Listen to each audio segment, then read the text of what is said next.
Welcome to the first Fiscal Management Committee meeting of the 2023 fiscal year. So happy to be here in person with many folks because this is the fun committee. This is the sexy committee. This is where, the rubber hits the road when we make sure the fiscal practices of our system are furthering our strategic plan and our core values, whether it's how we're deploying our human resources, our capital resources, our programmatic expenses, but this is really where we keep our eyes on that bottom line. So I'm going to start with some introductions. My name is Lynn Harris. I have the great pleasure of chairing this committee. I'm going to move to my, on Zoom. Good morning, Judy Daca, and I'm glad to be here too for this wonderful committee meeting. I'm going to move to my left. Good morning, Pat Murphy, Deputy Superintendent. Good morning, Brian Holt, Chief Operating Officer. Good morning, Danielle Seskin, Staff Coordinator of Legislative Affairs for the Board. Good morning, Becky Gibson, Office Secretary, Board Finance. Okay, and first thing on our agenda today, just a couple of informational items. Dr. Daca, did you have any questions or issues with those two items? No, I didn't have any problems with those. Okay. And so first item on our agenda, we're going to be looking at our Category 12 expenses. The board, this committee, and the Board of Education are responsible for filing reports on our Category 12 fixed expenses twice annually. And the next due date is September 30th. And as Rob Riley is joining me, I'm going to have him introduce himself in a second. But these Category 12 fixed expenses, the largest component of those are our health insurance and our pension benefits. So very important piece of the very competitive benefits package we offer to our staff. Mr. Riley, I'm going to turn it over to you. Good morning, everybody. Rob Riley, Associate Superintendent of Finance.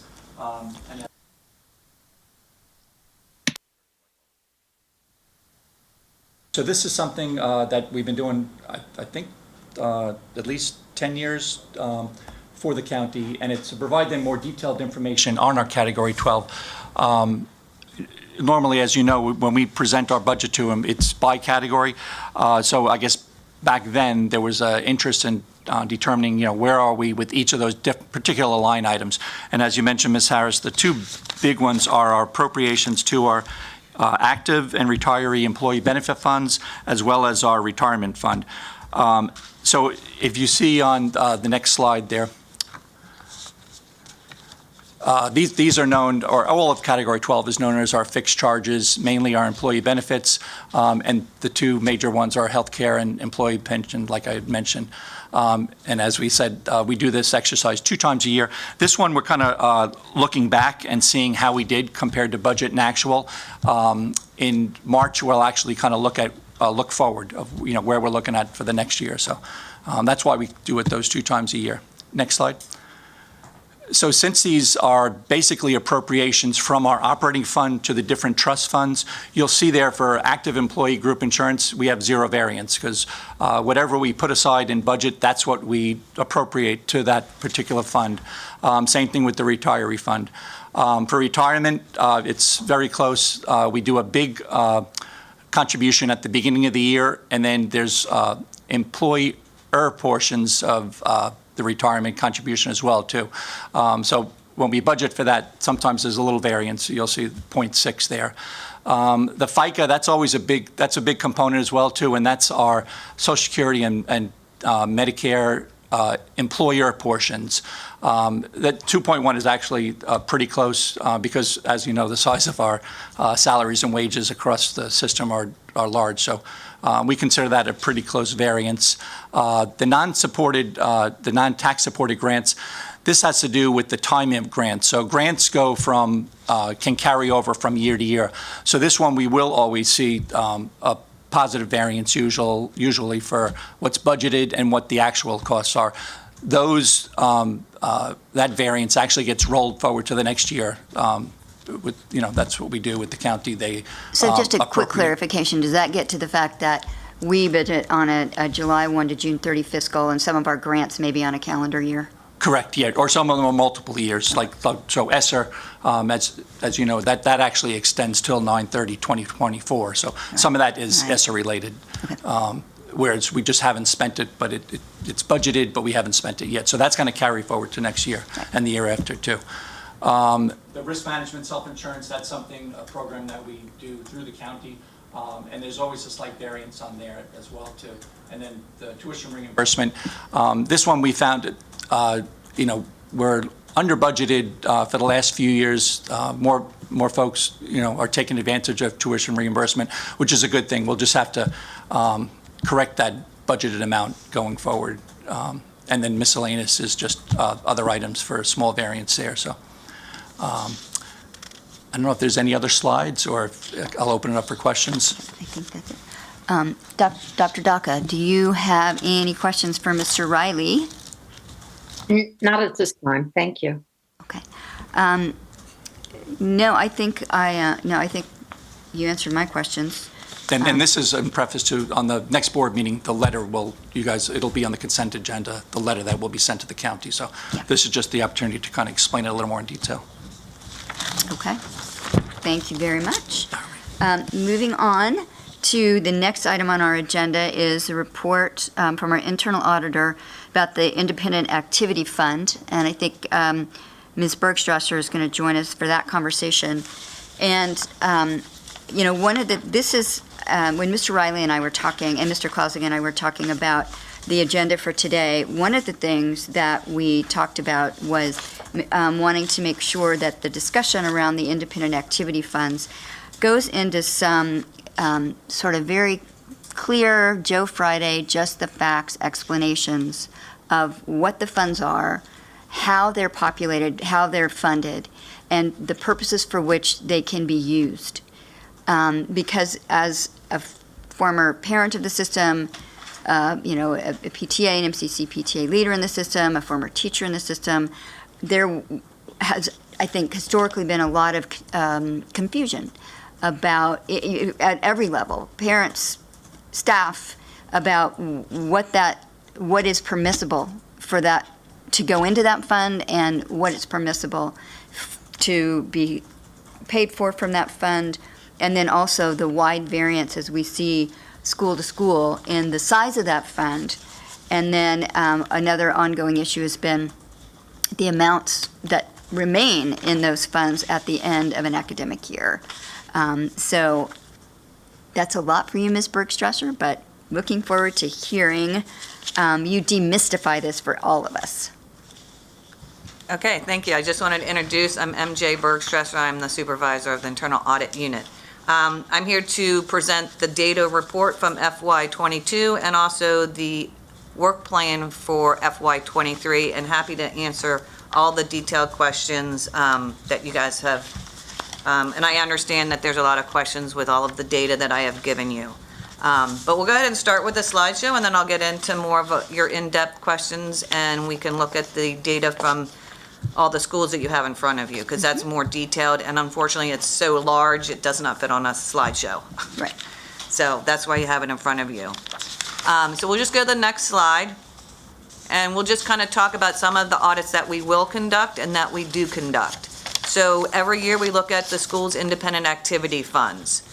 Normally, an elementary school we do every 3 years, a middle school every 18 months, and a high school every year.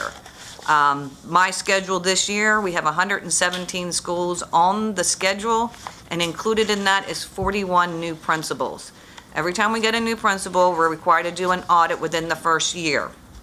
So if we have just finished an audit, we will go in and just go over the audit with the new principal. Sometimes that the principal was already there, they were an intern or an acting, and we'll just go over the prior audit finding and the action plan. Other ones will go in and we'll do a full audit. So that does add to our workload, but it is a good requirement for a new principal to really get a feel for where they are financially and what the action plan was. So we do feel that's very important. We also look at the Central Investment Fund, which we call the CIF, and we do an audit every year. We've typically been doing this annually, but we have decided that because the last several audits, we have not had any issues with the CIF fund, that we'll probably push that to every 3 years. Because it has got a lot of checks and balances and internal controls, and we do look at the CIF at individual schools and compare it with the Sandy Spring Bank where the CIF is held. Yeah, and Ms. Bergstrasser, could you just explain what the centralized investment fund is? Sure. So that is think of it as a savings account for the school. So the schools bring in all the money into their checking account from various activities. Once that amount gets higher than their needs, we encourage them to invest in our centralized investment fund, which is held with Sandy Spring. And so that way, we have all the funds from all the schools. I believe we have 202 schools invested at this point.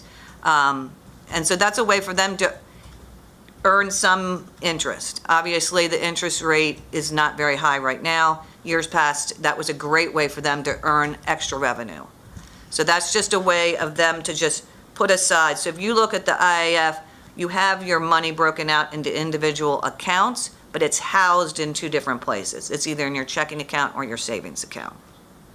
Does that make sense? Yep. Thank you. Absolutely.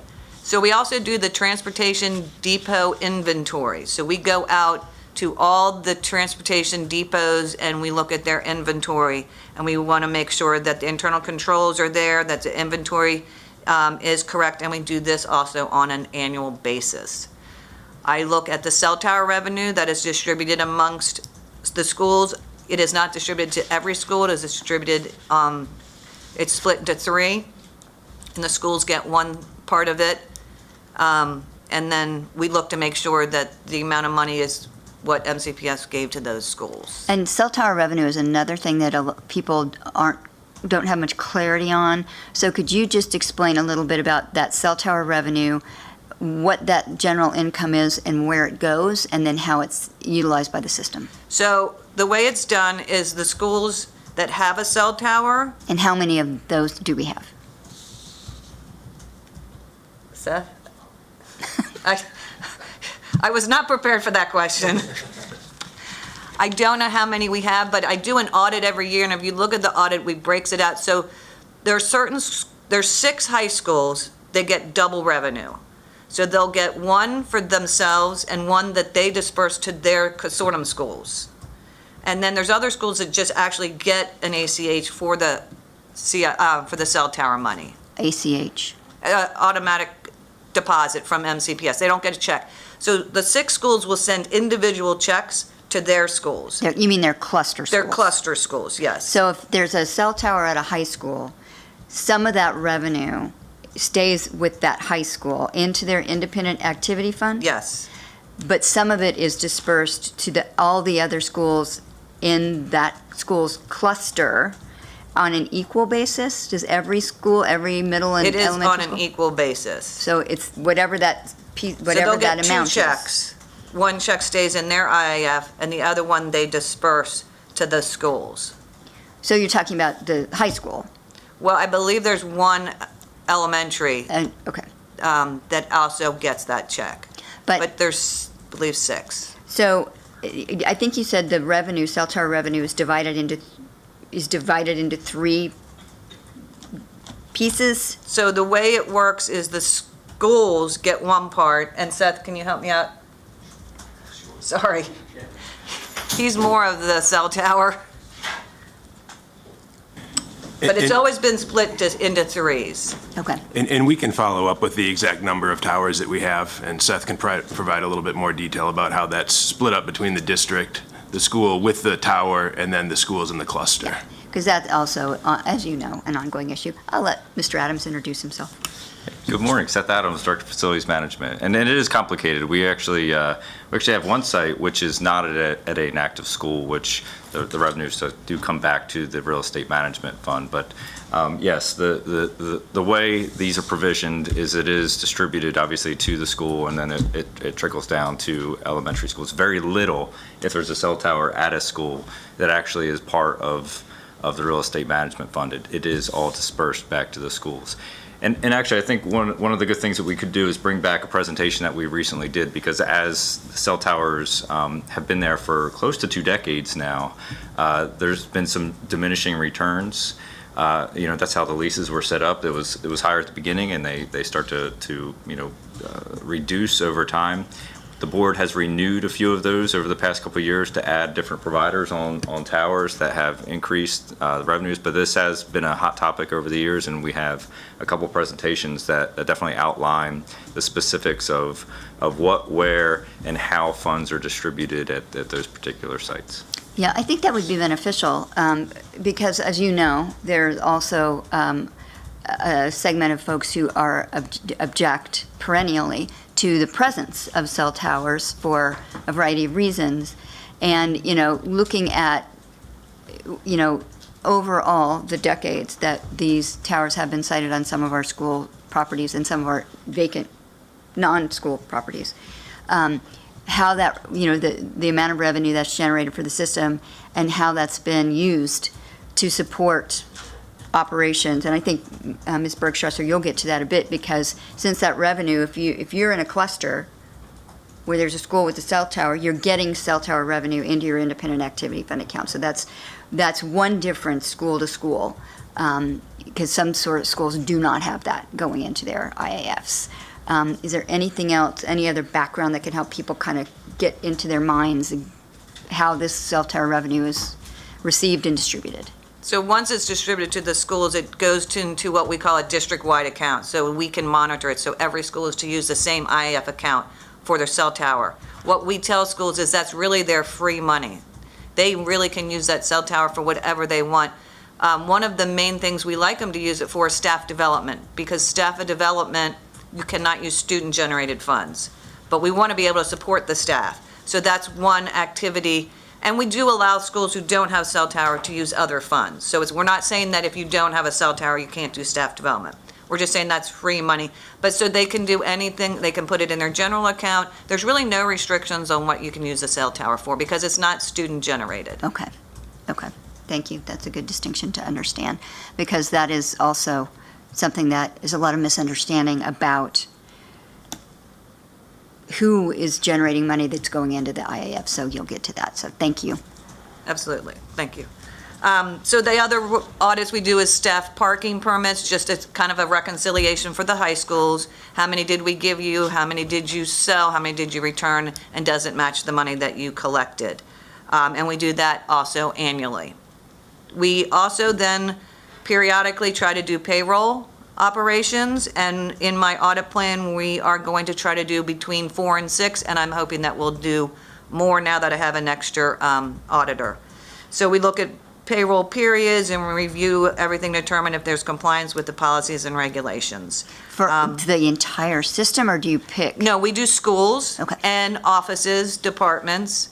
So we've done all different types of payroll audits, but we'll go into a school and we'll pick just 4 pay periods and review everything and make sure everything's in compliance. And is that, as we are, and I think we'll get to this in a little bit, as we're rolling out our new business operation systems, are your auditing, like your payroll operations are one of those things that are going to be impacted by that new system.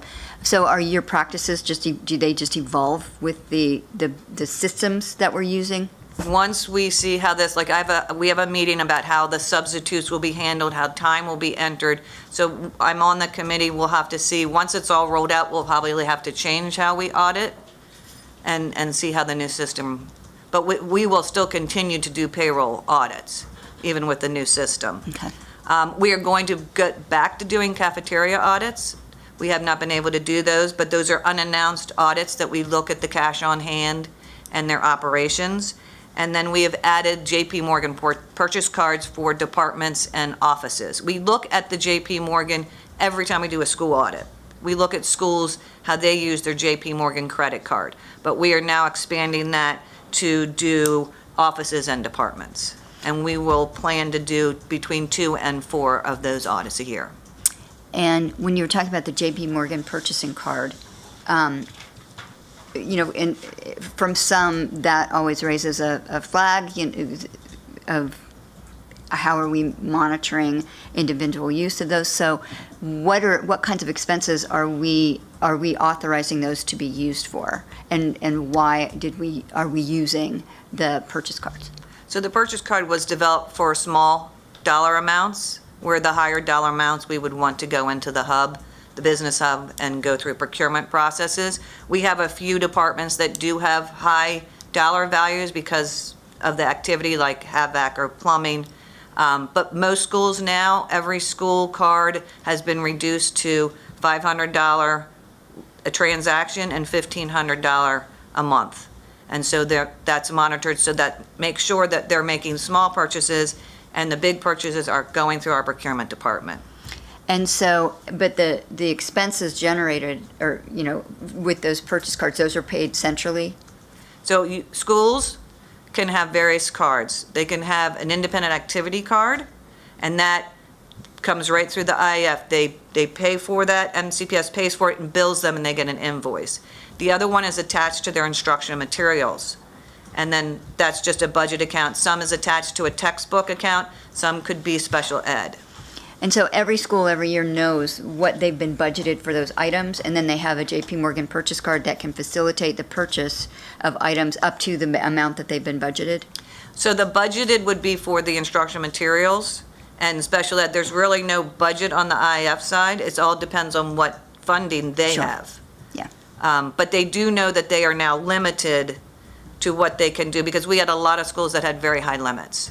So the controller's office has cut all that back. Okay. To kind of really control the spending. Okay.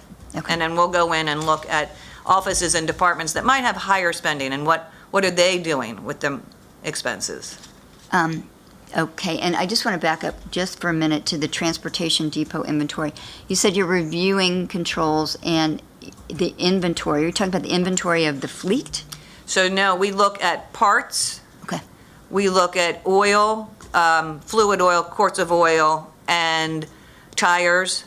And then we actually go out to the depots that have the underground tanks. yeah. And we check that. Okay. So we do a sample of different parts, and then we check their inventory to what the count is. So what the inventory said the day before, we go and we verify that. Okay. And when we did the audit, we came up with very few variances. Okay. I mean, some few things have been checked out, but, oh no, it's a good system. Okay. Okay, thank you. Absolutely. Next slide. So some of the other activities that we work on is we do investigations from the supervisory channels, and we had one audit that we conducted last year on that. We also have our anonymous hotline. Last year, we got 25 complaints that we had to go through, and I work with the compliance office. Many of those 25 were the same complaint at the same school. So it may seem like a lot, but, one of them was a complaint about a situation with the classroom monitors, and so we went out and we did a payroll audit to make sure that everything was in compliance. I manage the external audit contract that reviews our financial statements. I work with the auditors from the Maryland State Department of Education and also the Maryland Office of Legislative Audits. We give advice and assistance to principals and schools. We get hundreds of emails and calls every week, just trying to, assist them where we can. I do trainings. I work on consulting for the school finance training, the School Funds Online, which is called SFO. That's our accounting program. I developed an online program module that people can get training before they get access. And then with our new School Cash Online, which we call SCO, we have been doing trainings with that as well, trying to get people to understand how we're getting things, into this program so parents can pay online. I work with the annual financial report, and I gather all the data from all the MCPS schools, and I put that in the annual comprehensive financial report. And then at the end of every fiscal year, we have to roll every single school from one fiscal year to the other in the accounting program. So those are just some of the many things that we do. Next slide. Basically just kind of goes over our auditing process. I know we go over this when we do the annual report, but basically school audit reports include the notice of the findings and the recommendations, and we indicate if there's any repeats. Schools have 30 days to reply with an action plan. We ask that they work with their director to work on the action plan. When we find we have an audit with a lot of repeat findings, I have been getting the director involved just so we can make sure that we can assist that school to develop a really good action plan going forward so they don't have the repeats anymore. And also, again, like I said, we will come back earlier if we need to. Once the action plan has been sent in, then it is posted on the school website and the board website. Again, like I said, additions to the current process, we do interim reviews when we need to, and just make sure that the audits are, are in compliance. So the next slide gets into some of the data. Again, you have a lot of the data in front of you, and a lot of it won't fit on a slide. Yeah. But as you can see, this is an example of the receipts and disbursements at a high school. Some are very consistent, they stay pretty level. Obviously, we have some high schools that have more receipts than others. That all flows into what are those schools doing? Do they have more outside use, so they get more ICB money? Do they have a cell tower money? Are they more active in fundraising? Do they have a good booster club that will support them? PTAs, PTSAs, foundations, so it all varies school to school. The one on the very end, that's Thomas Edison, that's the special technical school, Yep. but it is considered a high school, so we put that on the slide. But it certainly does not have the assets and availability as the other schools. So that kind of just gives you an idea of the range of the 25 schools where they sit. The next slide is the middle schools. Again, it's very similar. You'll see schools that have a lot more than other schools. And again, they have people supporting them, they have the foundations, they do more fundraising, they get more ICB money. It's all generated through the school. Because the budgeted fund obviously is, very separate, but kind of just gives you an overview of, some schools spend more money than they bring in, some schools spend less. So just to be very, very clear, because this has, again, been an ongoing question I've been hearing for at least 15 years. Specifically, what money goes into an IAF? And you have said, you've already alluded to, if a school has or is in a cluster that has a cell tower, there's going to be that external source of funding. You've mentioned the ICB, and for those who are, acronym land here, that's the county's community use of public facilities. That's how, if somebody wanted to use Wooten's Auditorium for a function, and it's not the school, they would go through the county to reserve that facility. They have a formula at the county about how much is charged depending on who the user is and the length of use. And that revenue, as you've alluded, that differs because different schools are, and that includes their external facilities as well. So different schools are more popular, I guess, for want of a better word. Depending on the location. Location and yes. facilities. So some schools are realize far more revenue through that county's use of public facilities fund than others, because if your school is reserved for an external use, you keep that money. It doesn't go into the system as a whole. Is that correct? So with the ICB, they get money once a year, and I guess it goes to ICB, and then ICB distributes it according to their formula for the school usage. The idea with the ICB funds is that helps the school then pay for all the extra supplies they need and the maintenance of the school and everything else. But what we are finding is the ICB funds are very restricted, and the schools are finding it difficult to use all the funds. And just as an example, as of June 30th, as a whole, there was over $1 million in total in the ICB account, in the school's IAF accounts. So you're saying that the county collects revenue through the ICB for the use of public facilities of schools for every school use for a year, and then it's distributed by a formula to the schools whose space was used. The ICB distributed. It does not Right. come through MCPS. Correct. Yes. And so, but you said it's restricted. So what Very are the restricted. purposes for which a school can use? So they have to keep that money separate. They can't just dump it into their IAF. It's all in the IAF, but the IAF is broken into all these different accounts. Okay. And so it has to stay in that account. It cannot get moved to general or anywhere else, and there's restrictions. And schools are finding, some schools use all their ICB because they don't get much. Some schools who are heavily used get an enormous amount, and they just can't use it. And so if you'll see over the years, that fund has built up. But tell me exactly what that use is restricted to. So it's for maintenance of the building, anything that the community would use. So if you wanted to do landscaping outside, the community would see that. But it's, usually it's building service supplies. You can buy floor buffers, things to maintain the building that the community is using. Or if there's equipment that the community uses. There's, yes, absolutely. Yep, jump on in there. Please. So again, this is another complicated Yeah. one, but you are very correct. So the ICB is a formula-based, that's part of an MOU. We're in the process of working with community use public facilities to revisit and revise the MOU. One of the challenges that we've seen is that these funds are intended to pay for maintenance of fields, right? That's a separate thing. Our park system maintains a large portion of our Yes. fields, so trying to make sure that those funds are properly dispersed for that. But the other piece, when buildings are used, it is added to what we're calling a maintenance fund. One of the challenges that we've seen is exactly what's described here, is that the schools are limited in what they can spend the money on in terms of maintenance. The reality is maintenance costs, building services, supplies are allocated centrally through facilities management. Yep.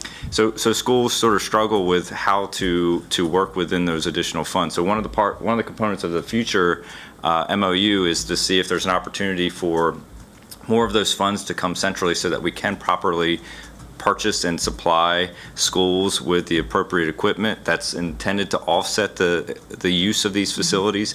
And then obviously if there's additional funds that could be placed into IF accounts that would support schools that are impacted for different reasons. But I just wanted to clarify, because that is very correct, and it's one of the things that has been exasperated from an outdated MOU, and that's one of the reasons we are revisiting that, and that hopefully we'll have signed and ultimately will come to the board for approval. But that's a big part of it, is just the challenges that we faced with the IF fund accounts, their limitations, and the fact that schools currently are funded centrally for supplies, and it's just a unique dynamic that exists in this way. Okay, thank you.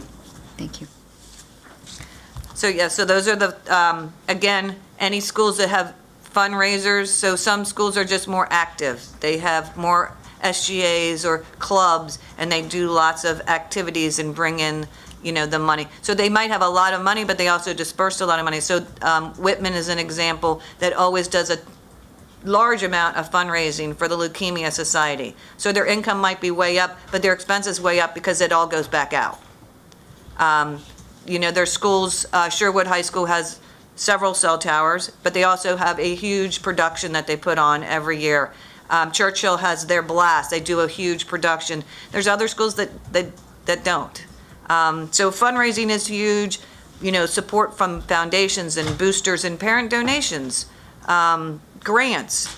Some schools are very good at going out there and looking for grant money. So let me ask a clarifying question. So any fundraising that's done by any entity in a school, a club, a PTA, a booster club, like the PACE group at Einstein, which supports their performing arts group, all of that fundraising goes into the school's independent activity fund. Not when a PTA or a booster does their independent. When boosters and PTAs do their fundraising, we want that to be into their account. And then they're to support the school with those proceeds for activities. Okay. But when a club or a class or anything does fundraising, everything stays in the IAF. That's why we have district-wide accounts, so you can very well see the 7,000 series in the IAF is all the fundraising. Some, like, again, dances. Some schools will make an enormous amount on homecoming. So it's, and it all stays within the IF, but they all are restricted. So if the SGA does a dance, that money has to go into SGA. Yep.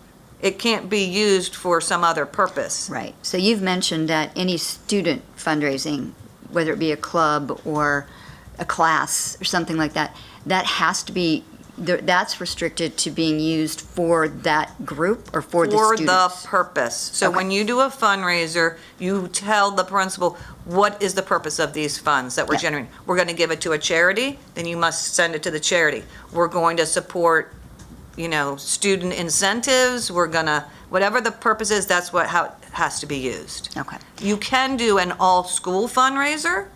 A lot of elementary schools will do that. And then that can just go into the general fund to be used for however the school needs it. But for the purposes of, if it's kind of a student-generated thing, it has to be, like you were saying, can't be for staff development. Has to be for the students in some form Whatever or the purpose of fashion. the funds are, Okay. yes, how they were raised. Okay. So again, that's where the inconsistency comes, because they all have various, field trips, they don't make money.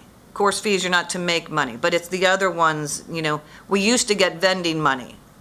We used to get CERT, that's not gonna happen too much anymore, but, so there are other ways, but that's where you get most of the money. Yeah, I didn't know CERT's going away. That was for people that have school energy and recycling teams. So that's the recycling energy savings, is that, we're going to talk about that later? Just We sit can talk next about to that me. later. Okay, You yeah, can get to that later. yeah, okay, But those are the funds that are in the okay.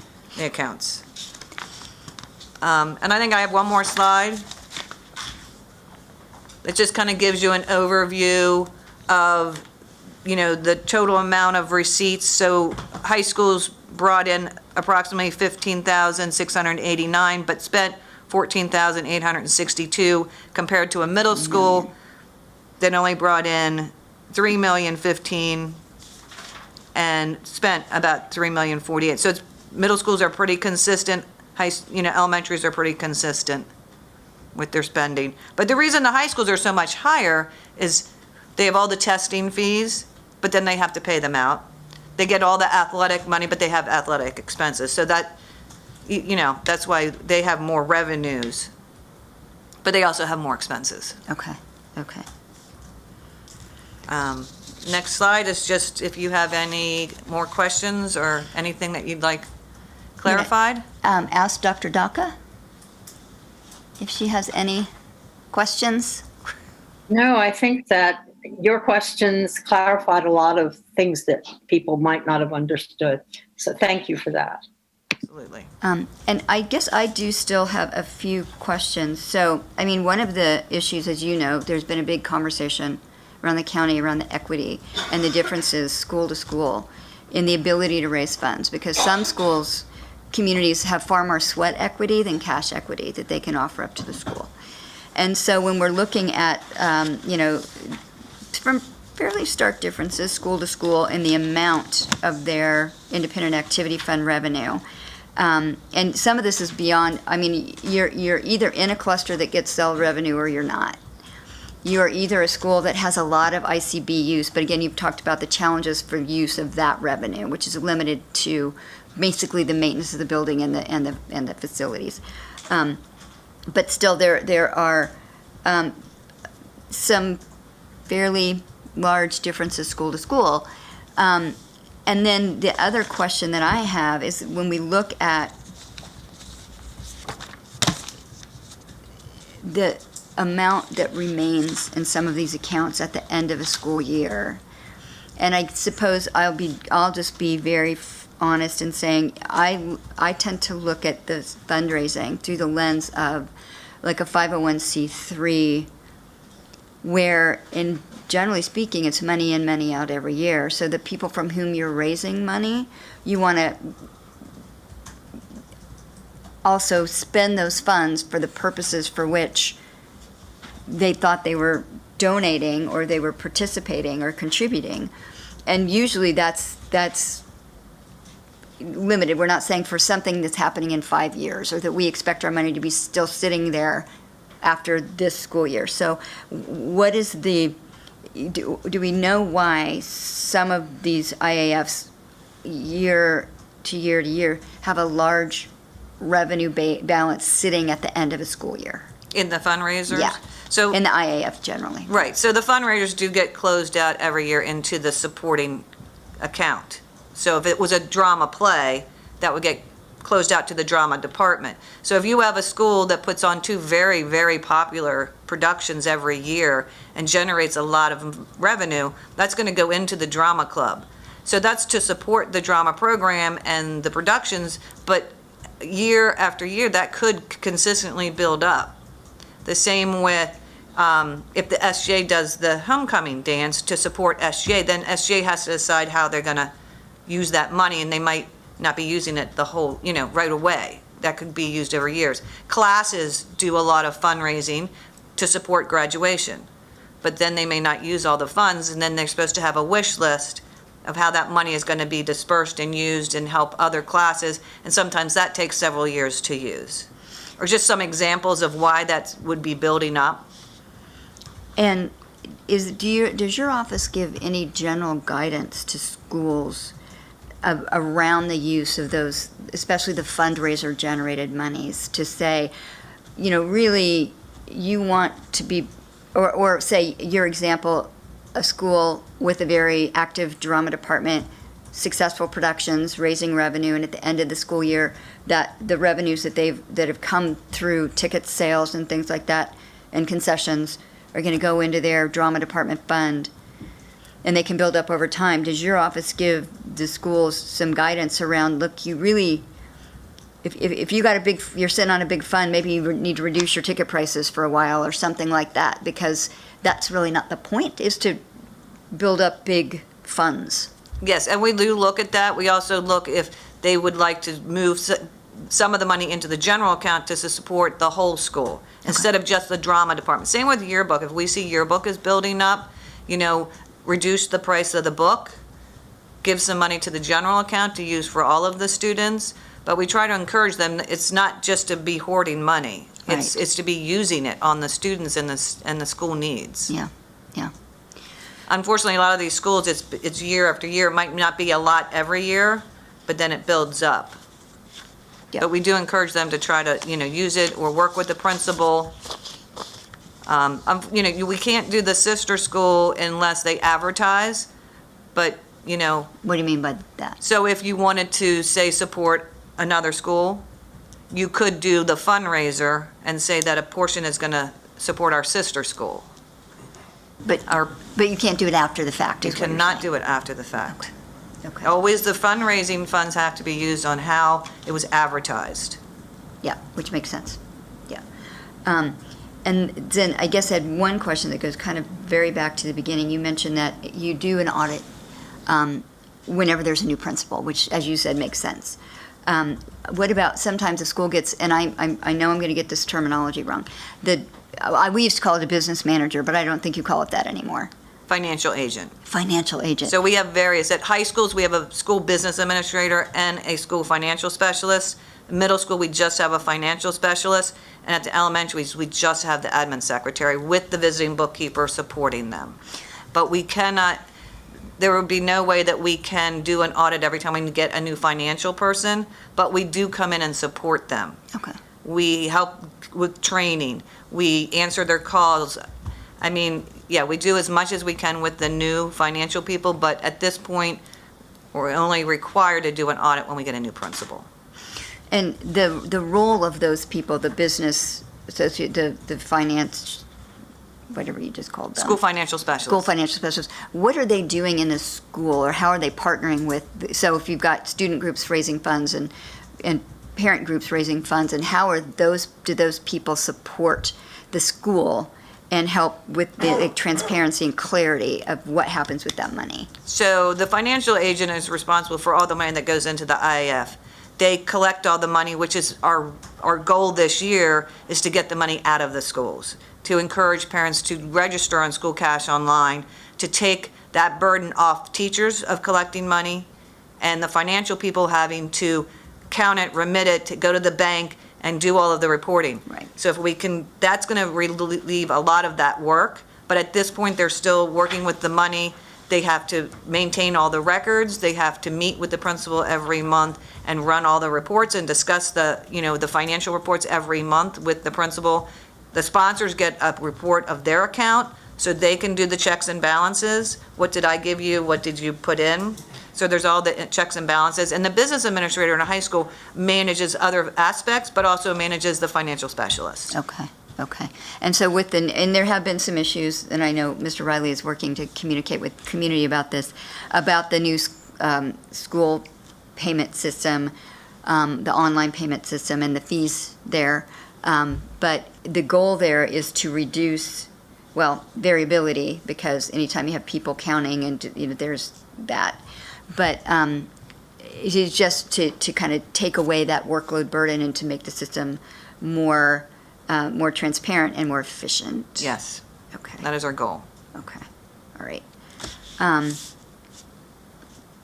I think I'm good. Dr. Daco, do you have any additional questions? No additional questions, but the fundraising by some schools is really enormous. And if they are connected with a sister school, how do we do that? Do we approve that at the central level, or how does that really work? At this point, I don't know we've done very much of it. It's just been something that's been suggested. But again, the schools would have to embrace it and they would have to advertise to the community. Yeah, well, I can understand that because I know, having come from a school that only raised $7,000 a year and being very close to another school that had a fair in May and raised $30,000, the disparities are really great. And I know that we have talked about it before at the board about making some kind of a provision for that, for helping other schools. But I just wanted to ask if we have moved on that. But thank you. Yeah, I think that would be a great idea. Yeah, and I know, as Dr. Doctor alluded, this has been something that the advocates, the allies, and it was a big priority for Dr. Smith as well, is how can we find a way to kind of more equitably distribute the wealth if we're seeing lots of schools sitting on lots of cash year to year. And, it's just never gone too far. Something we need to revisit maybe, but anyway. Absolutely. Okay. Thank you. Thank you, Ms. Bergstresser. Always fun to have you at the table. So the next thing, don't go too far. Are you next up with the internal audit? Oh, No, I think that's okay, we just did, sorry, my fault. Next, we're talking about the state legislative audit, and Ms. Bergstresser just gave a little bit of a preview about that. And this is the state audit of the system. And the state audits all 24 LEAs in Maryland on about every 6-year cycle, and this was our year last year, so here we go, Mr. Riley. All righty. Hey, just a follow-up or clarification too, because you've heard me mention it before, but every year we do our annual financial report that gets audited. Last year, due to Government Accounting Standards Board Statement number 84, the Independent Activity Fund actually got rolled into the general fund, but I just want to clarify, that's just for reporting purposes. As you see, we do track that, and we do actually have a separate system, so we know what's in every school. So just want to clarify that. But back to the state legislative audit update.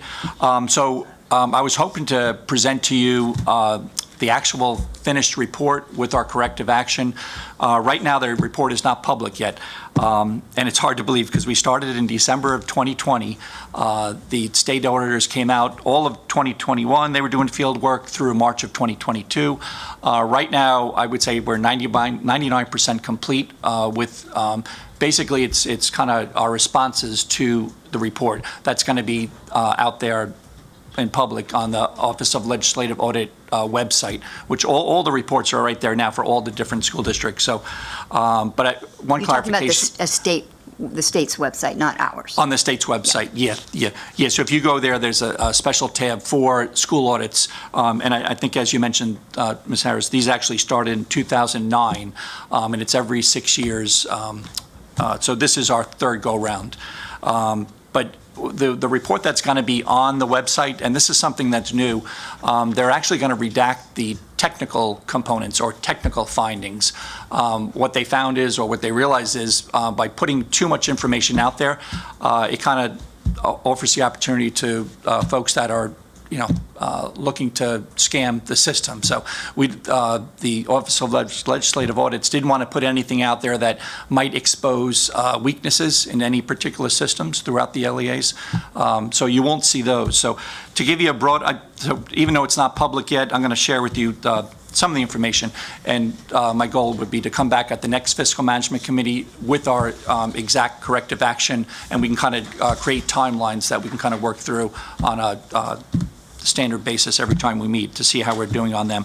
But just to give you an update, our first audit was in 2009, and at that time we had 18 findings, and I guess our findings are going down. So in 2016 we had 15, and 2022 we're going to have 13 findings.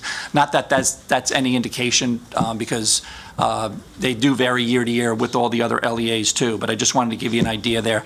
So out of that 13, 6 of them are in technical in aspect, so they'll be redacted on the online report. 7 of them are functional.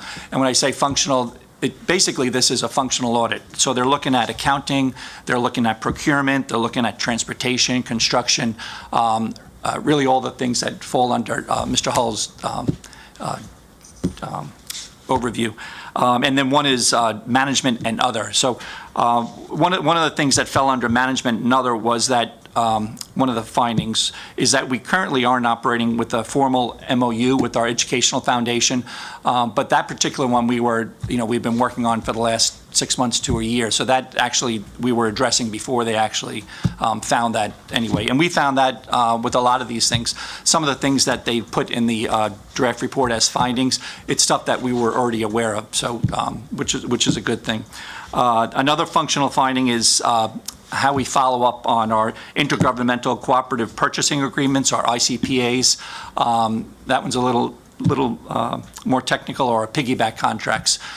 So we're working on our response to that as well in our corrective action. And then another one I just wanted to highlight was they wanted us to improve our process related to independent review of payroll transactions.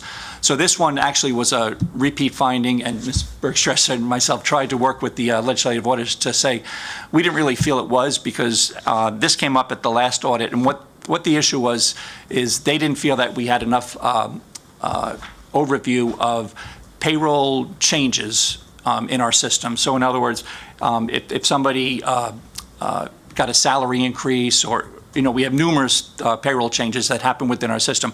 And we do have a process where it will be initiated in HR, and they'll come to Ersky, our payroll folks. So we do have an internal process there. They wanted to see something external. So right now, Ms. Bergstresser does a quarterly review, and we'll pull 8 samples of any changes that happen in that payroll transaction. So that we've been doing since 2016. When they came back this year, they said they wanted something a little more in depth. So what they want us to do, and we are going to do, is kind of on a biweekly basis with every payroll, we're going to create reports that look at thresholds of changes. So in other words, if somebody got a pay increase of $100,000, that would pop out, and we would look at that. What's going to make things easier is right now these are custom-made reports. When we're in our new system, the HCM system, we'll be able to have reports generated that will trigger there. So in the interim, we are going to be doing a more in-depth review, and then internal audit is still going to review that we are doing those processes. So, and I just wanted to give that as an example, because most of the items, the 13 items that you're going to see when the report comes out, it's just clarifications on existing processes or beefing up things that we are doing. There were really no particular incidents found during their audit that they would say, you didn't do this. It's more like, we think if you do this, it'll improve that process. So just to give you a little preview, like I said, we'll come back next time with that. The other thing I wanted to bring up is recently the board got a letter asking if we want to be exempt from the next audit. So I think they actually didn't realize that our third one wasn't done, because they said, if you don't ask for an exemption, you're going to be audited within the next year. But I confirm with the legislative auditors, we aren't going to be due again until 6 years from now.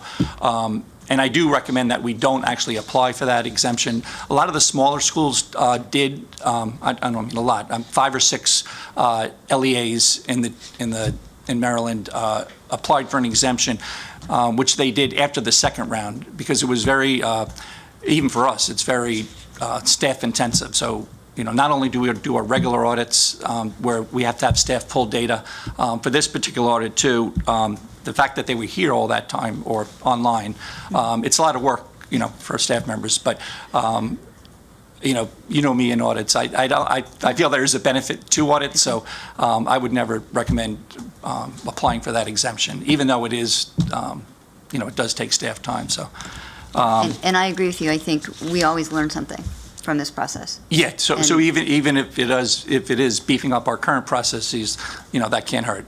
Obviously we have to do a cost-benefit analysis, and that's why we are spending a little time with our corrective action and responses, because if we feel that there is some redundancy in what they're recommending, we don't want to do increased processes just for the sake. We want to see benefit of that. So. Right. That's kind of where we're at now. So I don't know if there are any questions on the update. Like I said, I'll have more detailed things to present at our next meeting. Dr. Daka? Nothing at this point. And I think you answered my question, Mr. Riley, and that would be, because I think you mentioned our last audit was in 2016, and there was, we always look at, and from our first audit to our second and now our third, are they picking up the same thing over and over again? And I think you seem to say there was one that was kind of a repeat, but that... Yeah, it was kind of a repeat. So this year, you'll see when the report comes out, I think we had 3 repeat findings. The prior year, we had 6. So we're making progress because, you don't really want to see repeat findings. Right. Right. Okay. I don't think I have any other questions about that? Okay. But I think now we're moving on to item 6 under operational excellence. That's what we're all about. And the first thing is another update on the changeover come January 1 for our health insurance vendor to Cigna. Right. So this has been something that we've discussed multiple times over the past 6 months, but an update. Yeah, and this one I think we are going to bring back, at each of these meetings too, because it's going to be an ongoing process, right? So as we discussed in the last meeting, when we're talking about our healthcare system, overall, we're looking at 3 different aspects or components of that. One of them being the RFP process, which we completed, a few months ago, and that process revealed that we would save $10 to $11 million in switching from CareFirst to Cigna. That was not just management. We, in our JEBC, which is the Joint Employee Benefit Council or Committee, we worked with associations there to look at the different RFPs, and we had great participation there for determining, what is the best route. If the savings was $1 or $2 million, I would venture to say that we probably wouldn't do the change because there's a disruptive aspect to this, obviously, right? Because folks are going to have to change doctors from CareFirst to Cigna. And those questions came out a lot when this first came up. The way we addressed that was we created a FAQ page on our ERSKI webpage, and the questions have gone down considerably, but that FAQ is out there because a lot of times people have the same questions. One of the questions that comes up is we're going to be embarking in our open enrollment process, which is from October 10th to November 4th. Mm-hmm. And one of the questions is, hey, do I have to, if I'm staying with my HMO plan, do I have to change? Do I have to do anything? And you really don't. If you're staying with the current plan, HMO to HMO, you don't have to do anything during open enrollment. You're automatically be enrolled into that new plan. One thing you do, or staff does have to do, is look and see if their doctors are covered in the new plan. And we found out through the RFP process, that about 95% of current coverage is in the new plan. And that's pretty consistent with what we had, because even folks in Care First, it was about a 95% coverage of doctors, that were preferred to what was available in the plan. So we didn't really lose any ground there. So we gained the savings, but didn't lose coverage. So that's one of the things. So rate setting, I just wanted to give you an update. That is done, that's one of the other processes, and that's done by management, looking at, with the help of our healthcare consultant, looking at trends and rates and coverages around the country. So just to give you a little update, and that'll be in the open enrollment literature. We are looking at slight increases to active people in the active plan, and slight decreases for retirees. The actual numbers will come out soon in that literature. But I just wanted to clarify so the savings that we had said, the $10 to $11 million, some of that is administrative, that we'll see over a 2-year period. We're going to see $5 million, in other words, starting next fiscal year. And some of that was lower claims. But the lower claims or lower costs for employees, what happened was we're in any given year, we're looking at a 5 to 7% increase in costs. So by doing this, we kind of lessen that increase. So employees won't see it, active employees won't see a decrease in their rates and what's coming out of every other paycheck or every paycheck, but they will see a less of an increase, if that makes sense. Yeah. So I think that's about it for Cigna update, unless there's any questions. But I just wanted you're going to see there's a lot of communication regarding open enrollment for retirees. We do postcards, it's on our website, it's on our e-pay stubs. But we did a similar communication plan on the move from Care First to Cigna. So it's kind of all been rolling. And as I mentioned, we have an FAQ on our website as well, too. So we're trying to do everything we can to answer any questions that come up, because it is a change to our staff. So Yeah. Dr. Daka, any questions? No. Oh, just about the list of physicians that are on there. Is that list available now? If you go to the Cigna website, you'll be able to kind of find a doctor, or it's through the website. You'll be able to look at the physicians that are under that plan. Okay. Thank you. Sure. And I think this was something that we talked about at several of the sessions back in the spring, that on the MCPS, is it on the Erskine website, there's kind of a page that is kind of dedicated to the change and the FAQs and, the links to that you were just describing to Dr. Daka. Right. So that for anybody new in the listening audience, that they can find that information on that page of the MCPS website.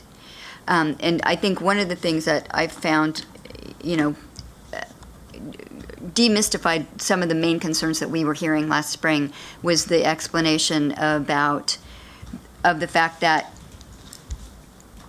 the vendor doesn't determine the benefits that are offered and the program or the plan specifics. The plan is defined or created by MCPS. And what the vendors bid on is providing the plan that MCPS created. Because a lot of the concerns that we were hearing were, I'm not going to have the same benefits as I did before. So just a couple words about the fact that it's the same. Thanks for clarifying that. Yeah, because I mentioned the two components. I mentioned the RFP process when we're looking at vendors, and I mentioned the rate setting, which is done at this time of year. But the last component is plan management. And just like you said, Ms. Harris, when we went through the RFP process, they were bidding on our current plan. So when I talk about plan management, that speaks to what's considered generic, what are our co-pays, what's our cost share. So those are all things that are within that plan management component, and that's done through negotiation. So that's part of the negotiation process with our association. So. Okay. All right. Yep. And then. Question about, so you've already talked about open enrollment's coming up, so that's going to generate a new round of communication, make sure nobody's just like hitting delete on the emails, and they're going to get that information from multiple sources. One of the questions I had for our new hires, people that just came on board. So it was explained to them if they're taking advantage of the insurance through MCPS, it's this until December 31st, and then it's that. And so they already knew that there would be a change in vendor, not plan. Right, so anybody that's hired currently now is under the Care First, but it will be switching to Cigna. Okay. Yeah. And the other thing too, so another deadline, October 6th, I think it is, just to let staff members know that we offer 2% discounts on your premium by doing a doctor visit and a health assessment, and that's on the website as well too. So I had mentioned that if you're sticking with your same plan, you don't have to do anything, but you do want to take advantage of that, getting those 1% discounts. I don't want people to not think about that. So, but that should be advertised as well on their ski website. So. Okay. All right. Good. Okay. So moving on, next item on our agenda, and this gets to some of the things we've already kind of talked about very generally, and that is our system upgrades and the updates on our human capital management system implementation. Yeah, so I kind of wanted to give you a general update of where we're at. So the go-live date for this is January 1st, 2024, and just to set the framework. So this is the last piece of our ERP rollout where everything's going to be under one umbrella, all of our financial system software. So we started out, I don't know, it's 5 or 6 years ago, or maybe 6 or 7, with our ERP system, which is really just the accounting and the accounting, accounts receivable, accounts payable, employee reimbursements, things related to accounting, kind of on the backside there. And then the next phase was budget, which we've done already. And this new final phase is payroll and HR. So it's a big undertaking. And I just want to let everybody know, as of right now, we're doing well. But there are a couple of concerns I just wanted to bring forth that have come forth in some of the meetings. One of them is staffing. So when we started the whole process, one of the recommendations or one of the best practices was we should find a couple of our knowledgeable folks and kind of put them off-site to go through these rollout for these different phases of this project. We looked at that, but really in our situation, it really wasn't possible. And what I'm saying here is like where we would take, our controller, we would take, people, directors in each of the divisions that are affected and kind of have them work off-site just on this project. We didn't really have the luxury to do that because of resources. So what we chose to do instead was we're using folks that are involved in production as well as on the project. So what we're seeing is right now it's one of the heaviest periods during this project, and people are kind of being pulled in different directions. And just to let you know, that is kind of a concern that we're monitoring. One of the ways that we're looking to make that better is to we have a higher level assignment process where folks that are doing double duty or doing the work of the supervisory level that they weren't doing before, we move them into our higher level assignment, and then we backfill with temporary part-time. We felt this is the only way around getting around our resource shortage problem to kind of make this happen. So that's one of the other things. And the other issue is customization. So we've had this discussion before when we talked about the ERP project, where any good system, we don't really want to do too much customizations, because when we get updates to the software, we don't want to have to worry about testing it we do test it obviously when we get updates, but if we do a lot of customization, it makes that testing more difficult. So what our GFOA and again best practices say is to avoid customization. One of the issues we're having now is because we're dealing with a system that's 20 years old. We do have a lot of customizations built in, and they're not necessarily just customizations to make things easier. It was things that we were doing to accomplish the goals that we needed, and some of those are addressing things that are in association contracts. So that's one of the issues we're finding now, that for instance, like an example is our leave buckets. So we have, especially during COVID, we put leave in a few different buckets, and we can do that now manually, but that's a customization. The new system really has one leave bucket. So we're trying to work now with the vendor to see how we can adopt to that, or they're not 100% opposed to customizations. We just have to make sure that when we do it, we're strategic about it and only when necessary. So right now, I guess the phase of the project we're in, they call it Sprint 1 and Sprint 2. We just completed Sprint 1, and that went fine. Sprint 2 is going to take place in October, November, and some of those things that we asked to be put in the software or customized will come out of that. So we'll have a better feeling by the end of this calendar year of where we're at with that phase. So that's kind of the update on HCM, or the Human Capital Management Project. I don't know if there was any questions on that. Dr. Daka? No. Yeah, I mean, and when you say the final go live is January 1st, 2024, and that is when, again, one of the things I hear from staff is, paper timesheets. Yeah. It's 2022. And so that is the point at which that entire function will be done then electronically. Yeah, and that's one of the things that we put in the scope in the RFP that's got to get accomplished. Yeah. That, along with many, there'll be a lot of other efficiencies as well too. It just, we're at the point now where, getting there is right. It's not going to be easy. But anytime you change systems, it's not going to be easy. But we're keeping the end in mind, end in sight. So.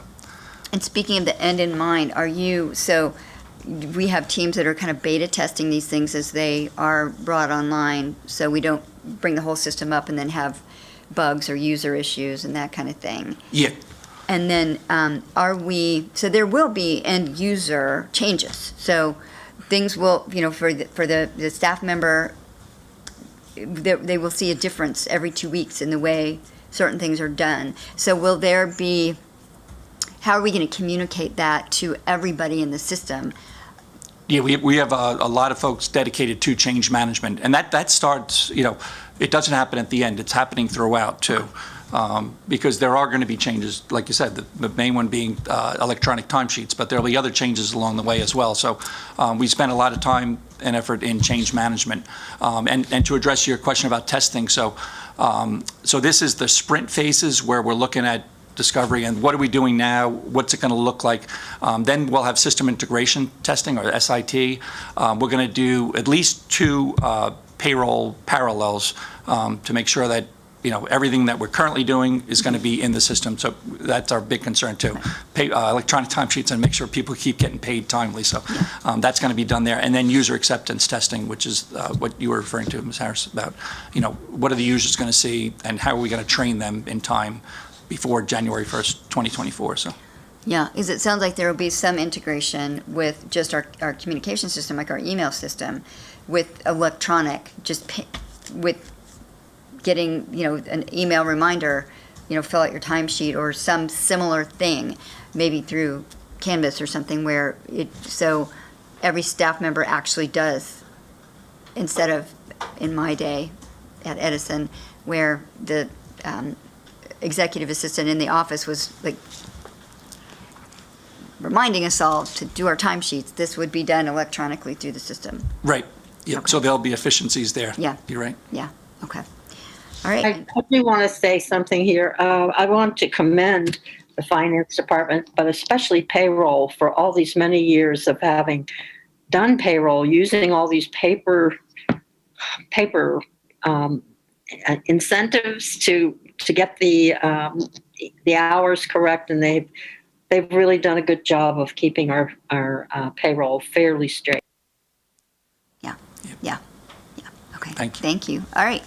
So moving on to the next agenda item, 6.3, is the Office of Inspector General update. This was in the media in the spring about some MCPS retiree overpayments and how we were addressing as a system that reimbursement piece and fixing that, first of all, fix the issue and then handle the reimbursement. So. Yeah, so this actually is a good tie-in to what we were saying about the system. So The system that we're currently using and that was available, 20 years ago, the situation, just to give you a brief overview, our folks that work 10 months, we actually have them prepay for their health insurance because the system doesn't allow for monthly payments. So that's where it developed. We weren't the only system in the country that was doing it. In fact, I think most school districts did. And then over time, different processes evolved where you didn't have to do that. Another benefit is that we are going to be able to deduct health insurance payments over a 12-month period for all folks, whether they work, continue to work 10 months or 12 months. So the issue that we're talking about actually goes away on January 1st, 2024. But as the OIG report mentioned, currently right now, or at that time, when people were retiring, they were prepaid for 3 months, up to 3 months. Some of them were prepaid 1 or 2 months. And they were being put into the retiree health benefit system on 7/1. Let's say June 30th, teacher retires. They've technically been paid through September, but they were put into the new system on 7/1. So that's something we had to rectify, and we did right away. We currently now offer either you can continue coverage in the active plan for that 3-month period, or you can get a refund. Now it turns out all retirees are offered that now. Very few are taking the refund. They're choosing to extend coverage, but we are offering that. So part of what the OIG mentioned as well too. So what are we doing with resignations? So for teachers that aren't retiring, we already had that in place anyway. So in other words, as an incentive for a teacher to stay through the end of the year, we were offering coverage for the extended time for resignations. So we're continuing to do that as well. And all now retirees or resignations, if there is any overage, we are refunding that as a cash payment in their final. So your final check will include whatever you were overpaid for health. So that's going forward. Then the question is, what do we do going back? So right now we're currently researching and determining the process and estimating the costs. We have an idea, but we just wanted to run that through legal as well too, to see. I guess the question is how far back, and when do we start that process? How do we communicate that process? So we should have that by the end of this calendar year. That process going forward on how to address folks that had this in the past. So going forward, we have our plan, and that's been communicated as well too through multiple. It's on our website. It's done through our retirement interviews that we do. We're sitting down with folks and saying, you have the option to extend 3 months, which you've already paid for, and then just pick that up October 1st, or a refund. So we're doing that as part of that process. But the process of going back is a little more complicated because at least for resignations and terminations, we might not know where they're at. I mean, the plan is that we are going to reach out, and we'll make a few attempts to kind of reach out to say, hey, based on our calculations, you may be eligible for a refund. So going through that, we should have a finalized process within the next 3 months, 2 to 3 months. Okay, so you're saying a difference between people who are retirees, so they're in our system. Right. And they were impacted at the time of their retirement, versus people who resigned or terminated and are not in our system anymore, and so having to go out and find those people. Correct. Yeah, so we're still working out the technicalities of how many times we're going to reach out, how we do that, how we communicate that. So that's still to be determined, but it'll be within the next month or two. Okay. And I just want to clarify, because you said things were still going through legal, et cetera, about how we were handling the look back. Yeah. But I think what you're saying is that for people who are current retirees who were impacted by this, 3-month overage, that's already been taken care of. Yes, yeah, that's been taken care of, and that's been communicated as well too. So it's only perhaps former retirees who for some reason or other are no longer in our system, or people who terminated or resigned. Correct. That we are doing that look back. Okay. Right. Okay. Okay. Yeah, and as due to the increase in healthcare costs, the further you go back, the less impactful the dollars are. Yeah, okay. So that's part of the calculation as well, too. Okay, all right. I think I get that. Dr. Daka, do you have any follow-up or any questions? No, thank you. Okay. All right. Okay, I think that takes us on to agenda item 7. Mr. Adams is coming down. And just in discussing overall the school system's capital program, and as we have been talking about for the past 12 months, the pandemic-related inflationary pressures, supply chain disruptions, labor cost increases, we wanted to have just a kind of a forecast right now of, we're not presenting any capital improvements program recommendations. That will come out in a couple of months. But this is just sort of the lay of the land, the challenges we're facing, so that everybody knows very clearly the things that we're keeping, right in front of us as we're looking at our CIP.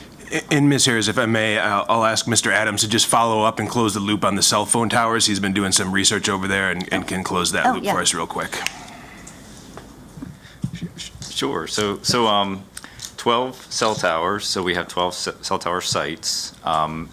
Most are at the high school level, but certainly we will bring back what I believe is going to be really important in terms of cell tower discussions is not only locations, but also the lease agreements that are associated with it, and then any contributions that ultimately go back to the schools. Yeah, good.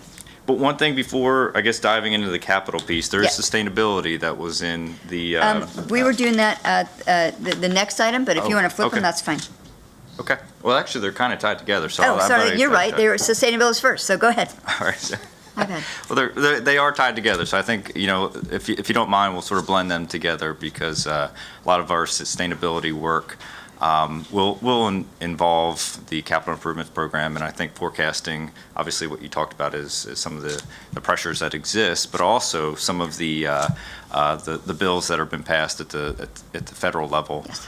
To combat not only inflation, but also to focus on climate change is going to be really important for us. Yeah, and I appreciate you starting that way because back in January 2021, when I became chair of this committee, one of the things we did immediately was to create a standing item on our fiscal management committee agenda for sustainability. And at that time, there was a vision for a more comprehensive and aggressive sustainability policy for the system to replace the old energy conservation policy, which went back to the 70s. And that's been achieved. So kudos to you and your staff. We now have what I think is a very sort of groundbreaking sustainability policy in the school system. And now it's up to us to continue to keep our eyes. We made some real commitments in that policy to creating, a sustainable infrastructure and to really addressing in the day-to-day operations of our system the climate crisis. As Mr. Hull said to me the first time we met, show me your budget, I'll show you your priorities. And so making sure that our budget continues to reflect this priority in the work, what we're doing. So we will continue to look at how we're doing with our sustainability processes, our programs and policies on an ongoing basis. So, yeah. So just a couple updates in terms of, last year was definitely eye-opening for a lot of folks as we engaged in the sustainability work with the revisions to our sustainability policy. But as we sort of say in our office, now comes the really hard work, right? Right. Figuring out how to transition longstanding programs. Heard mention of the CERT reimbursements that would go back to schools that did really aggressive recycling. For us, it's really important to start to think differently, right? So recycling will still be important, but possibly creating stipends for individuals at schools that will be environmental champions to help expand not only in the recycling area, but beyond, energy use, other traffic and transportation elements. So that's sort of vision in terms of where we're headed in next level work. But for us, the first steps, what came to the board a few months ago were items around, doing the measurement of our carbon footprint, our greenhouse gas emissions, so that we can start to ensure that each one of these meetings and board meetings, we come back and say, these are the measurable results of how we've reduced and how we're targeting this 2027 date as well as the 2035 date. But there's other key elements that have come to the board, and one was the energy savings performance contracting piece. That is work that will begin at our schools. We have 2 contractors that we've hired. They're going to start looking at 50 schools each first, and that will be part of what we call the investment grade audit. That audit will come back and really talk about what are low-hanging fruit, mid-level improvements, and also large infrastructure changes. All that work will be incorporated, obviously, into existing programs, but it will start to influence even future work, our key facility indicators, how we identify future schools and rebuilds. So the days of just purely looking at it from, aging infrastructure, from capacity challenges, it will be strongly influenced by, the energy and climate aspects of the work as we move forward. So in this coming CIP, obviously the last year we did pass funding that is a line item for sustainability. That work, that money is definitely going towards the design and the beginnings of the work that we're talking about here. It will also be looking at existing projects, all the projects that have yet to be bid, to see how we can start to migrate into the net zero category. So really starting to think about how, again, these projects start to shape up and how we start to aim for that 2027 date. But the work, what I would say is probably the most important work, is actually back to that CERT team that used to obviously really focus on recycling, is diving into our Green Schools program. We have under 100 schools that are certified. We want to have all schools certified, so really that partnership with the schools, the school communities, to share the importance of this work is going to be a big part of it. That is a ongoing certification, so a third of those schools are up for recertification. So this year we are going to spend, obviously, partnering with schools, partnering with outdoor education, really in that education arena. But I am really excited because I do believe the board will start to see very specific projects that are purely focused on our sustainability policy and the work of reducing our carbon footprint and reducing greenhouse gases as a whole. As I mentioned earlier, sort of the ties to the capital budget.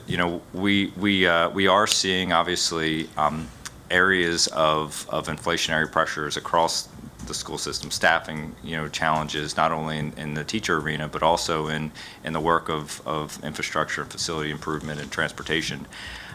So we are tracking, some of these federal grants, the Inflation Reduction Act, which is focused on, the idea of diverting money towards sustainability improvements.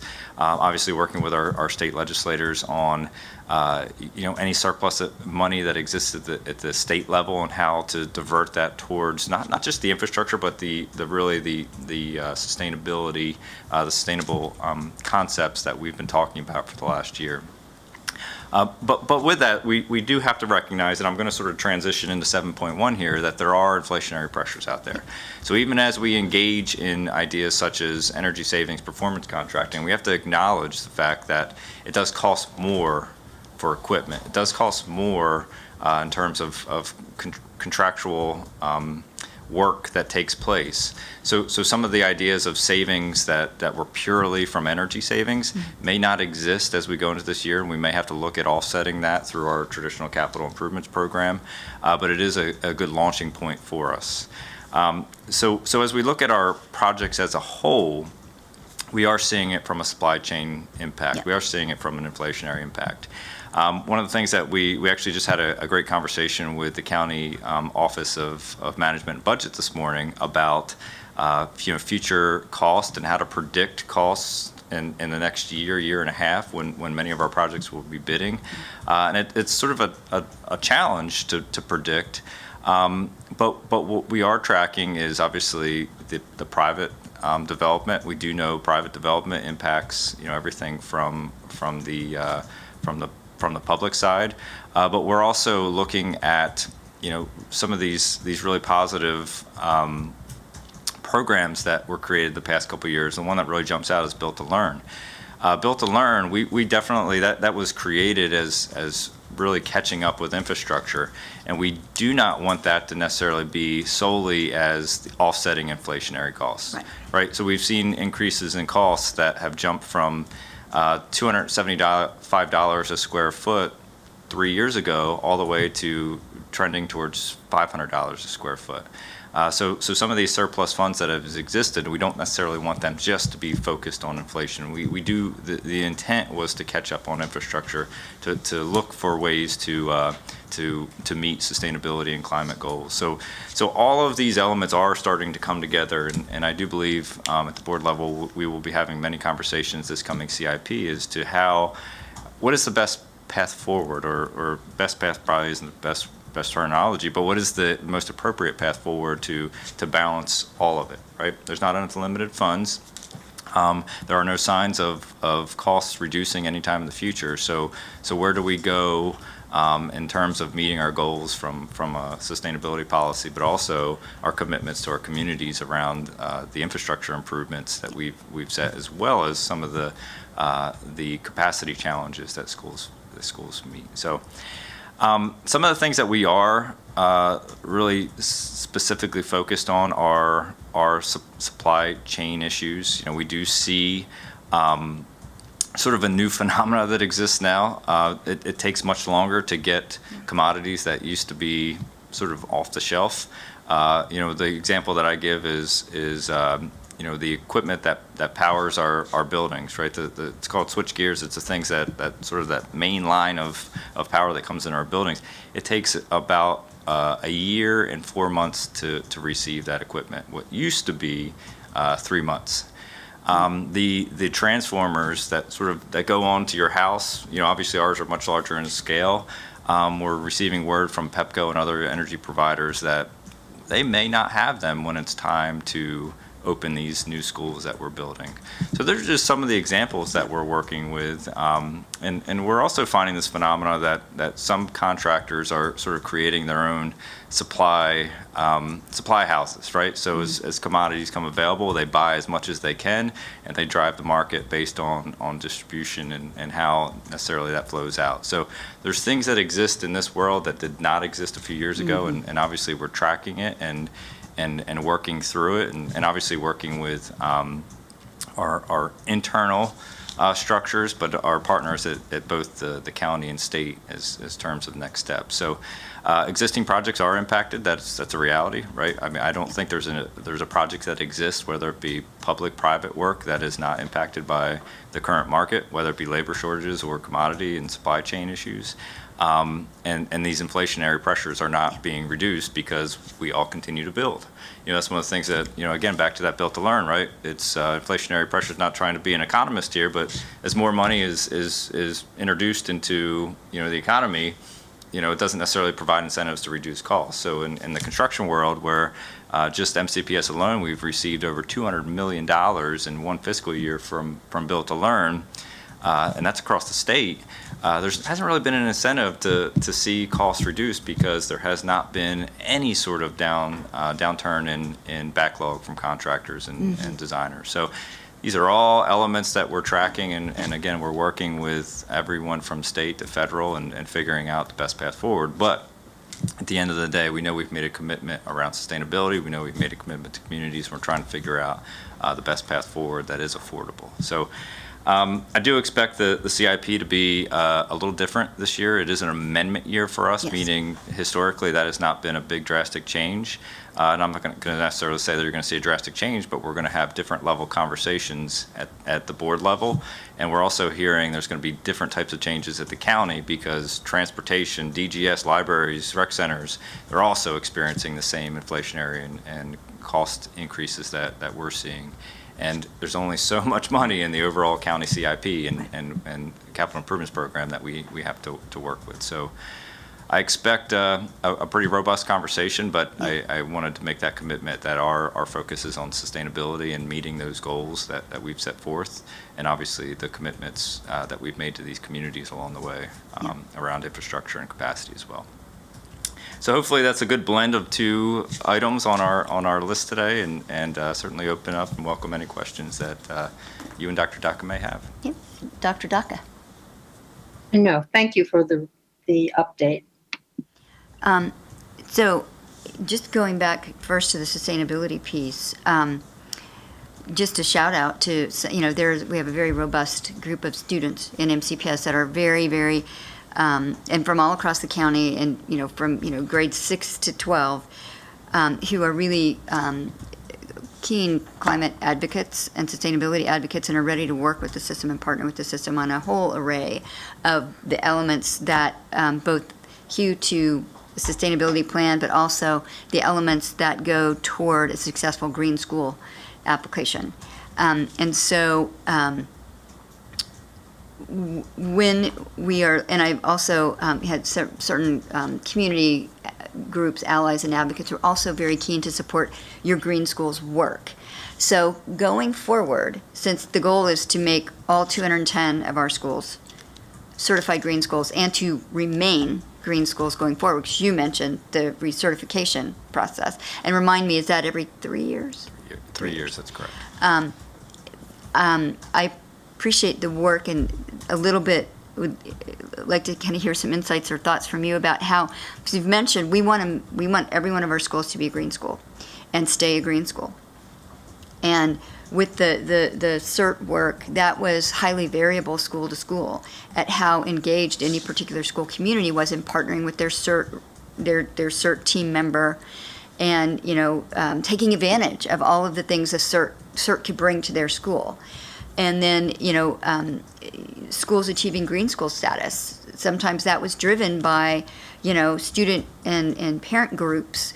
The school's green team or environment club that would take on that task and work with CERT. But so your vision is to have a process that's just a standard operating procedure, whereby every single school in our system is continuously meeting the benchmarks that are required to be a green school. Is that? That is correct. So our view of green school certification is it's the commitment to the policy.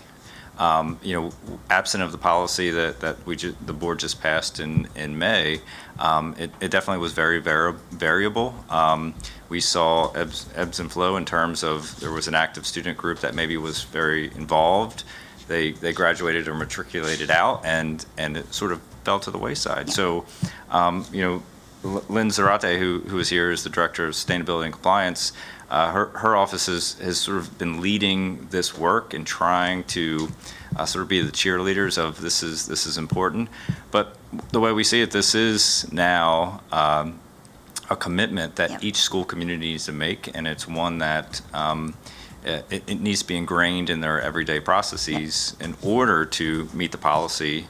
And we feel that the green school certification is sort of that guiding principle for them to fit within the parameters that we've set at the board level and certainly at the central office perspective. But yes, it is. It cannot be highly variable as it's been, and we do see this as being sort of the rubber that meets the road here in terms of the schools being a part of this critical climate emergency work that we're focused on at the moment. So, as you know, there's a group of students that are kind of primed and ready to have these conversations and see how they can work with MCPS and the sustainability team to create that program and build that bench of student leadership to continuously support the work. Getting away from, as we all know, that's an issue with volunteerism writ large. The energy waxes and wanes, and sometimes you don't build up that bench coming behind you so that the work can continue. So putting you just a tiny bit on the spot, how can those students be now part of the work to design the structure that you want to see throughout our entire school system. So the way we see it is that, certainly that group has grown over the years, which is incredibly encouraging from our perspective. But when you think about it, we have 160,000 students, and sort of a core group that we see constantly engaged in this work is under 50, right? So you see a gap. And so for us, that next level work is obviously students that are highly engaged in our processes, but reaching out to other students to share the importance of this emergency work that we are obviously focused on.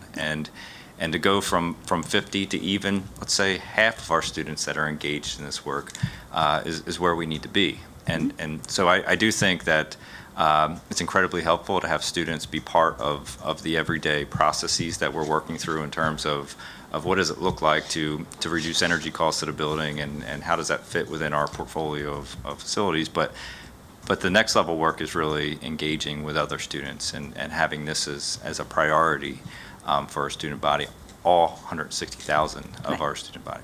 But they're your ambassadors, right? They Yes, know they how are. to engage other And how to students reach far other better students, yes. than we, the grown-ups, do. So yes, so I can connect them with your office and start those robust conversations, because they are ready to go. They are very excited to support the school in this work. And just as just a shout out to a student that Rishi Iyer from Wooten, who's a junior at Wooten this year, who created a website and an application to allow the tracking of every school and every MCPS building's carbon footprint on an ongoing basis. And so as some of the tools that our students are bringing to us to help achieve these goals, because in some ways, they're the most invested, because they're the ones who see in the long term. 60 years from now, I won't be here, but they will be here. And they're very, very very focused on paying that forward. And so, that energy, we can harness that, because, so that's exciting to see that the system truly sees value in what they can bring and truly wants them to be core and central to the work as it moves forward. And then just a question, so on the CIP forecast, again, it's an amendment year, which is good for us, since we're not looking at putting forward a full 6-year CIP. But when people ask us questions about if their school is on the CIP, it's supposed to, we've got it, the planning has started, the work has started. How are we going to be communicating with these communities the status of their project going forward, as we are, dealing with the pressures that you've discussed?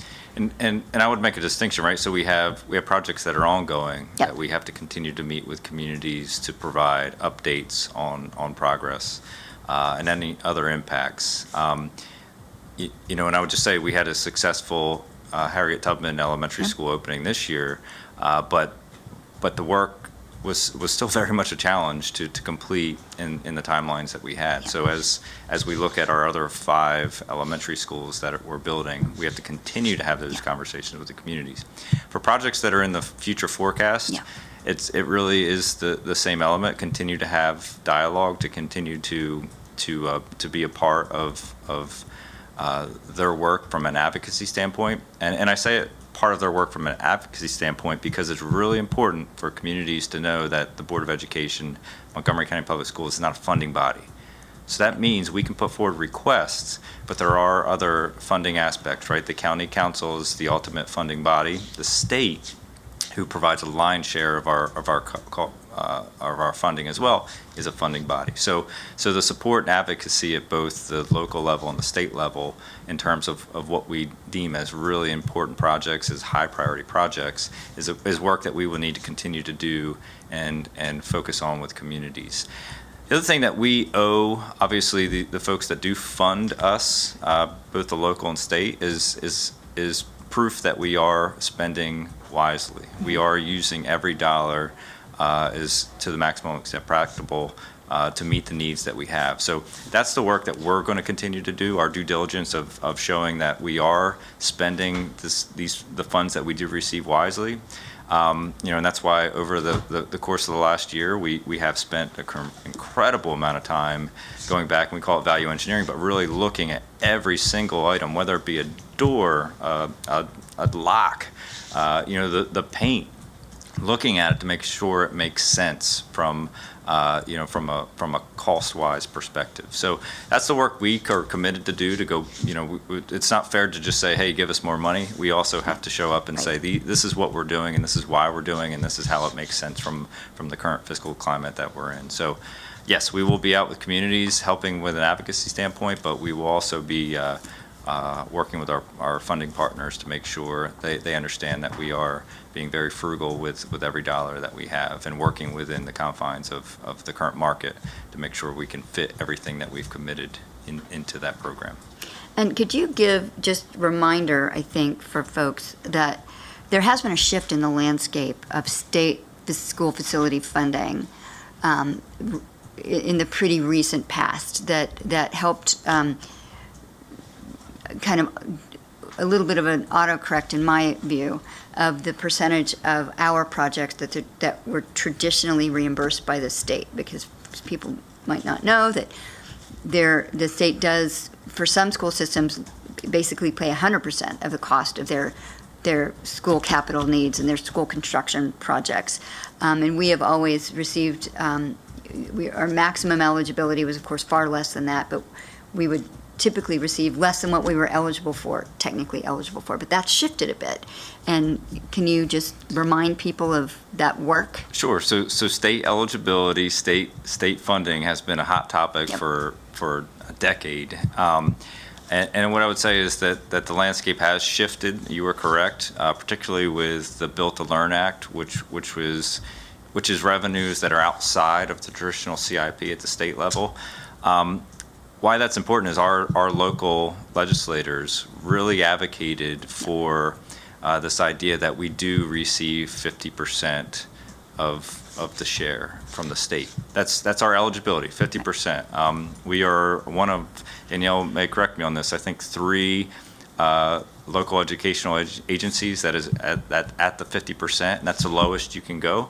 Others are 55, 60, 65, and up beyond that. So to receive just 50% was really important to our local legislation as well as us. So Built to Learn has been very eye-opening in terms of having our legislators see how we've historically received only about 20% of funding. And they have included provisions along the way to make sure we overcome that and receive closer to 50%. And we are starting to see that in our projects. But it does still boil down to eligibility. The state has very clear criteria in terms of what they will fund, and a lot of it has to do with building size. And for us, what's been very helpful is Blueprint. The Blueprint has really, shined a light on why it's important to build out spaces for special education, why it's important to build out spaces for pre-K, why it's important to focus on career and technology education, all the things that the county has been doing for years and not getting paid or equally paid from the state for. So as that work has become sort of a highlight at the state level, our matching share has come closer and closer to that 50%. So that has been incredibly helpful. And a big shout out to, and I know I'll forget a few, but Senator Nancy King, Delegate Corman, Delegate Lukey, Delegate Solomon, Senator Zucker, who have been very involved in this work over the past several years. Yeah. And I just have to say, we did open 2 new schools this year, Harriet Tubman Elementary and Odessa Shannon Middle School. And those are beautiful schools. They really, really are. And I will just tell you, when we toured Odessa Shannon, as I was walking into the building, I was greeted by a teacher who said to me, and he'd never seen me before, I'd never seen him before, and he said, I've worked in 5 different school systems over the past 20 years, and in many, many, many different school buildings. This is the most amazing building I've ever worked in. So kudos to you and the team, because that is an amazing school. Now, the site work is still ongoing, and as some of the community members have said, when are we going to celebrate this amazing building? And as you've mentioned to me and others, there's challenges at the site right now, because this is one of the projects that we've done built on site. And so that's to come, and but the community is already so appreciative of, we build beautiful buildings now, and that, some people can look at some of our old aging infrastructure and say, well, that maybe wasn't always the case.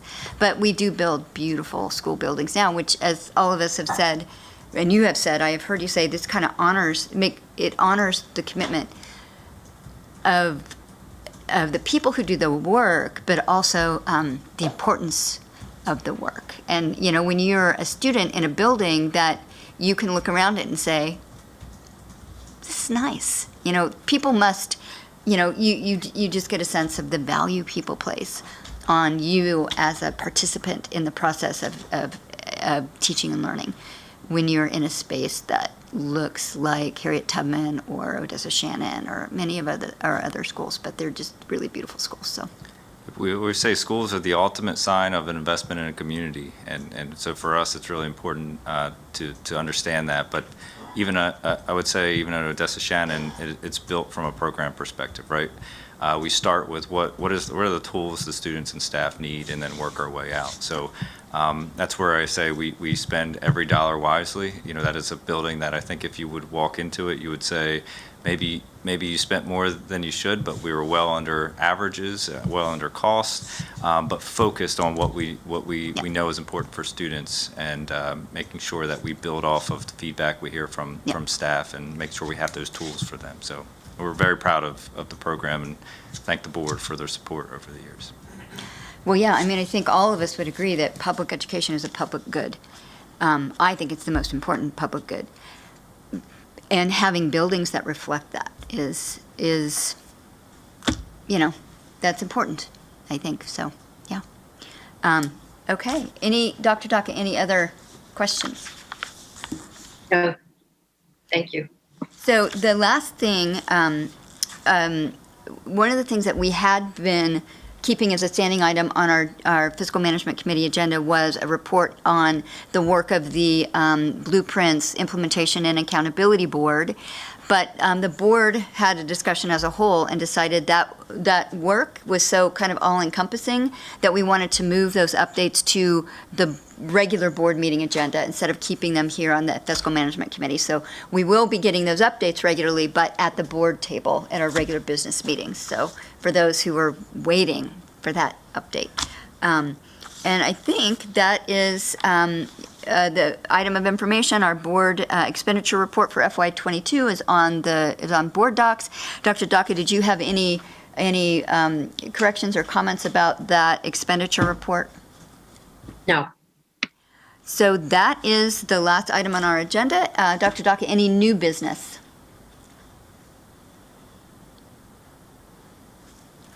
Okay.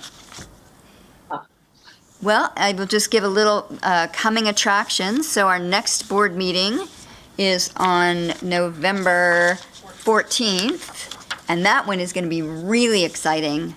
You are not going to want to miss it. We are going to have our external auditors, the pension report. We're going to have our actuarials with us virtually from Chicago. You're not, and as Mr. Riley gave us kind of the coming attractions, we'll be getting a full report back on our legislative audit, so our state legislative audit. So you're not going to want to miss it. November 14th, right here. So with that, we are adjourned. Thank you, everybody.